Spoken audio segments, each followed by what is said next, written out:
ہمیں تو ایک موقع اور مل گیا سنبھلنے کا، سنورنے کا، اپنے من کو بنانے کا، اپنے تن کو بنانے کا ایک موقع اور ملا ہے.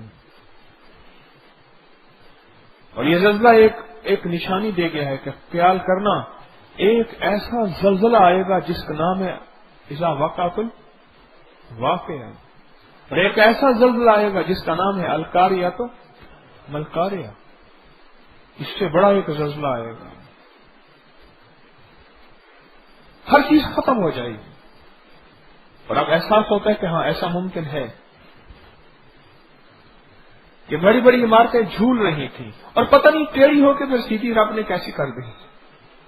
یہ بھی نظام عالم ہے اس کریم کا کہ عمارتیں ٹیڑھی ہو گئیں، یوں ہو گئیں، پھر یوں ہو گئیں، پھر یوں ہو گئیں، پھر اٹھانے اللہ پاک نے کہا میرا امر ابھی باقی ہے، ان کو سیدھا کر دو، اور وہ پھر ساری سیدھی ہو گئی. حتیٰ کہ کوئی دراڑی نہیں پڑی سوائے کچھ عمارت کے، کہیں دراڑی نہیں پڑی.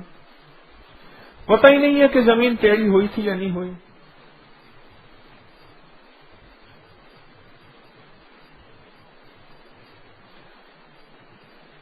میں بیٹھا ہوا تھا، میرے پاس میرے خیال میں تیسرا مریض چل رہا تھا، تیسرا ٹوکن چل رہا تھا.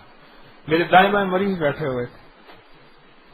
ایک دم محسوس کیا کہ میں نے کہا زلزلہ آ گیا، زمین ہلی. تو ہمارے پاس جو بیچاری خواتین کی طرف سائڈ تھی وہ چیخ و پکار باہر نکلے. میرے پاس مریض کہنے لگے ہم باہر نکلے. میں نے کہا بیٹھے رہو، آئے گی تو یہیں آئے گی. اور میرے سامنے لفظ اللہ لکھا ہوا ہے.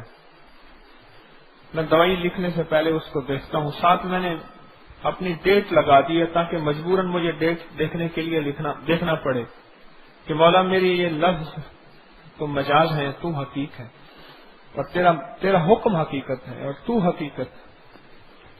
اور میری یہ گھاس دوائی جتنی بھی جڑی بوٹی ہے وہ گھاس ہی ہوتا ہے، جتنی مہنگی ہے وہ گھاس ہی ہوتا ہے.